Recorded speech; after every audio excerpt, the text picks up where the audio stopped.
Hello, my friends. Today, we're going to talk about how I pulled myself out of a suicidal depression to become happy and hopeful and well-adjusted again. Now, I wrote a book about this back in 2014, and it's a Kindle book. And if you don't have a Kindle, you can read it on like a laptop, or you can download the Kindle app onto your phone. I'll put it in the comments below. My intention is not to promote the book, but to help people. And it's really from the heart to help people. I felt moved to write the book to help others, but it'll have a lot more details than I will give here. But I will just give you kind of a synopsis before we get started, and it's kind of a step by step on how to go from being depressed and even suicidal to happiness. Is that even possible?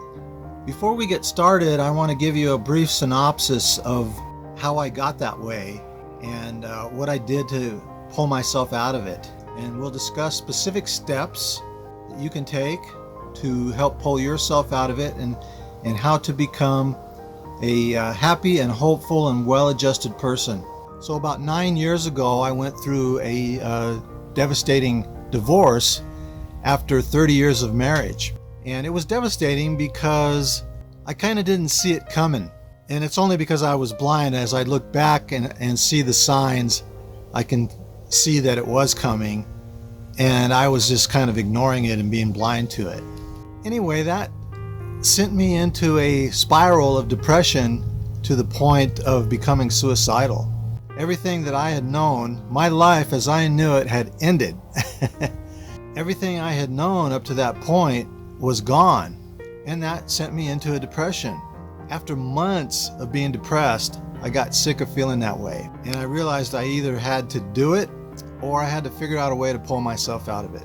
So obviously I'm making this video, and I figured out a way to pull myself out of it. So if you're interested in knowing more details, especially the how-to, I'll put a link in the description for the book.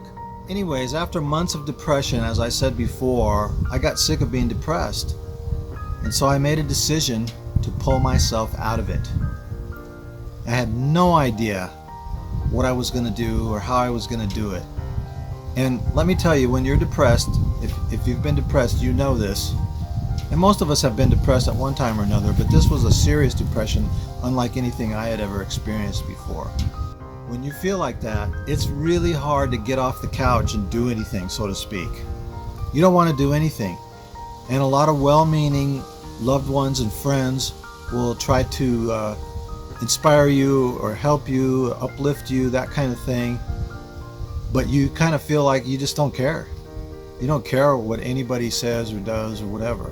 People that knew and loved me gave me sage advice and encouragement and so on, but I really didn't care, because you don't care about anything. And the only thing I was doing was hoping that somebody or something would come and save me. But when I realized that nobody or nothing was coming to save me, and that if anything was going to happen, I had to do it, I made a decision. And that decision started it all. Happiness and hope really is a decision. Once I made that decision, things started coming to mind that I could do. It's like the universe, or God if you will, conspired to help me to support my decision. So it wasn't the decision alone that brought me back to happiness, but that decision sparked the action that I took that brought me back to happiness. So I remembered a song that I really liked by a band called J.J. Grey and Mofro. Mofro is the name of the band, J.J. Grey is the lead singer. They sound like an old rhythm and blues band, but they're more modern. Anyways, they had a song called The Ballad of Larry Webb. And there was a line in that song that said, every night when he went to bed, he'd feel his body's pain, but he'd wake up every morning and greet the sunshine with the love that always is. I was listening to that song one day, and it just resonated through me. And I thought, yeah, that's what I'm going to do. I'm going to wake up every morning and greet the sunshine. So I created a gratitude ritual, if you will. I would get up every morning, and I would thank the sunshine, first of all. That's the line in the song. But I would thank God and the universe for everything. The good, the bad, the ugly. I felt a little silly at first, but who cares? I was by myself and I had nothing else except that nasty depression and those suicidal thoughts. So I just like, I'm going to do this anyway. So I would get up every morning and I would go through this little ritual of thanking God or the universe or the source, whatever you would like to call it, for everything that I had, the good, the bad, and the ugly. Now, of course, I did not believe it at first, but I just kept at it. I kept doing it. Occasionally I would fall back and fall into my complete depression and not do anything. But there's a key here. The key is persistence.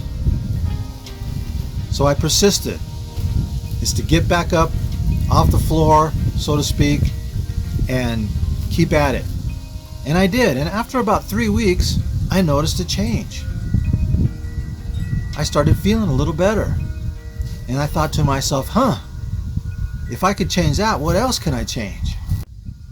So I continued that ritual. I started doing some meditation. I started doing some exercise and doing some things that I hadn't done in a while because I just didn't feel like doing anything. When you're depressed, you just do not feel like doing anything. You don't care what anybody says. You know, you're just feeling sorry for yourself, so to speak. I kept this up, and after a couple of months, I was starting to feel like my old self again. After about 3 months, approximately 90 days, I was feeling pretty good again. Basically, what I was doing is I was reprogramming my subconscious with new habits. Every time a negative thought would come, I would say, get the hell out of here, you don't pay any rent. There's a scripture that speaks to this. Resist the devil and he will flee from you. To resist the devil is to resist the temptations or the negative thoughts that come into your mind. If you look up in Strong's Concordance, the word devil, the word that it's translated from, is a verb or an adjective, not a noun. So you need to resist, like Christ did in the wilderness, the temptations of the devil. Some people think that means to fight against. In a sense, you're fighting at letting those thoughts come in and take over. But you're not going out and fighting a being or an entity or another person or that sort of thing. Again, the key here is persistence. I had days where I would fall back into my depression. After the 90 days, I had a few relapses, so to speak, where I'd fall back into my depression and wallow in it again. But I would immediately, as soon as I recognized what was going on, pull myself back out of it. And that, not too many of those happened. Once, after about 90 days, that only happened a couple of times. Leading up into those 90 days, it happened a few more times during that. It's really, it's that simple, but it's not always easy because of how you feel. You become a slave to your emotions, and when your emotion is depression, that's a heavy taskmaster. So what this taught me is that happiness is a decision, and it can be cultivated just like a garden. And the garden, of course, is your mind. You've heard me talk about the garden of the mind before if you've watched any of my other videos. Whatever seeds you plant in there, they're going to grow and bring forth fruit after their own kind.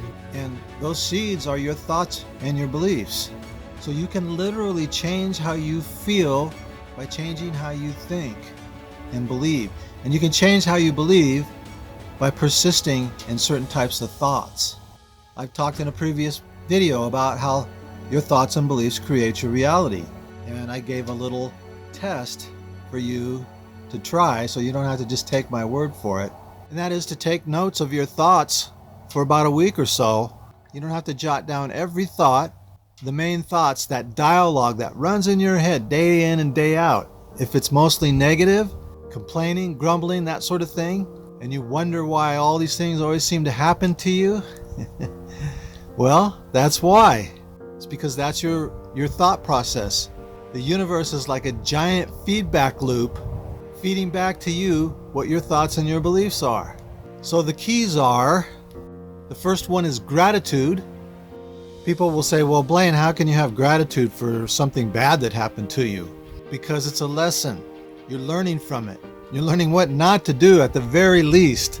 But I can tell you now, folks, I look back on that divorce where I thought it was the end of the world and I was devastated as now one of the greatest things that ever happened to me.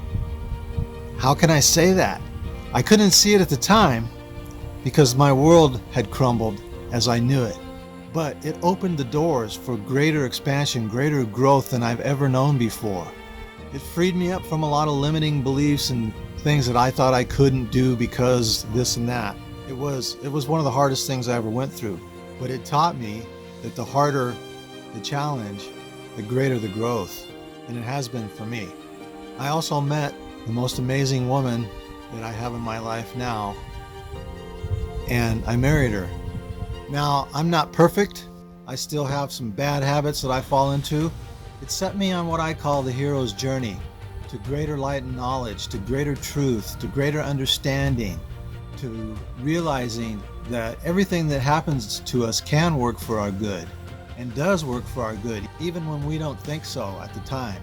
You can probably do that in your own life too. Look back on some of the hardest things you went through and see the growth and maybe feel like, gee, that was actually a good thing in the long run.